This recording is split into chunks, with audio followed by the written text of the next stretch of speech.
Tahapan vaksinasi COVID-19 sudah dimulai. Presiden Joko Widodo menjadi orang pertama yang disuntik vaksin COVID-19 buatan Sinovac Biotech. Setelah disuntik vaksin, Presiden Jokowi menyebut proses vaksinasi akan dilanjutkan kepada masyarakat di seluruh daerah.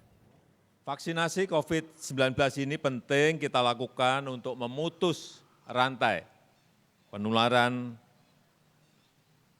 virus corona ini dan memberikan perlindungan kesehatan kepada kita dan keselamatan, keamanan bagi kita semuanya, masyarakat Indonesia, dan membantu percepatan proses pemulihan ekonomi.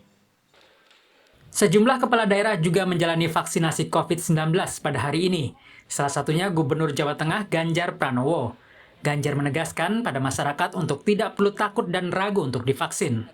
Alhamdulillah semuanya seger-seger saja, jadi masyarakat tidak perlu takut, masyarakat tidak perlu ragu, karena semua nungguin, kehalalannya sudah, keamanannya sudah diuji, dari Kemenkes datang, BPOM-nya datang, sudah tidak perlu diragukan lagi.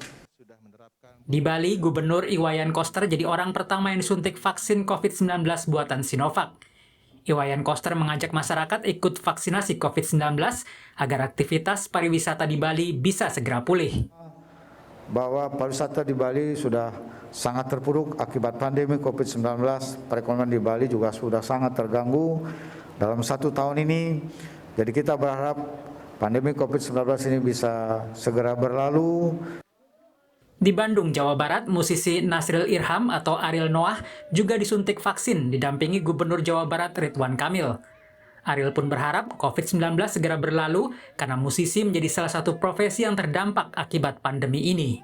Karena sebagai salah satu yang terdampak sebagai musisi, terdampak oleh pandemi ini, saya juga sangat besar keinginannya untuk segera menuju ke normal lagi gitu, walaupun mungkin nggak normal 100% seperti dulu, tapi secepatnya bisa senormal itu sangat baik juga buat musisi di Indonesia. Vaksinasi dilakukan setelah Badan Pengawas Obat dan Makanan mengeluarkan izin penggunaan darurat. Menurut Badan POM, tingkat efikasi atau kemanjuran vaksin Sinovac mencapai 65,3%. Menunjukkan efikasi vaksin sebesar 65,3%, dan berdasarkan laporan dari efikasi vaksin di Turki adalah sebesar 91,25%, serta di Brasil sebesar 78%. Hasil tersebut sudah sesuai dengan persyaratan WHO, di mana minimal efikasi vaksin adalah 50%. Vaksinasi adalah salah satu upaya memutus penyebaran virus corona, karena hingga hari ini kasus positif corona terus bertambah. Pada hari ini, kasus positif harian corona kembali pecah rekor sebanyak 11.557 kasus. Dengan demikian, total kasus positif corona mencapai 869.600 kasus. Sementara yang sembuh totalnya mencapai 711.205 orang, sedang yang meninggal totalnya sebanyak 25.246 orang. Meski vaksinasi COVID-19 mulai berjalan, masyarakat tetap harus mematuhi protokol kesehatan ketat agar penyebaran virus corona tak makin meluas. Tim Liputan Kompas TV.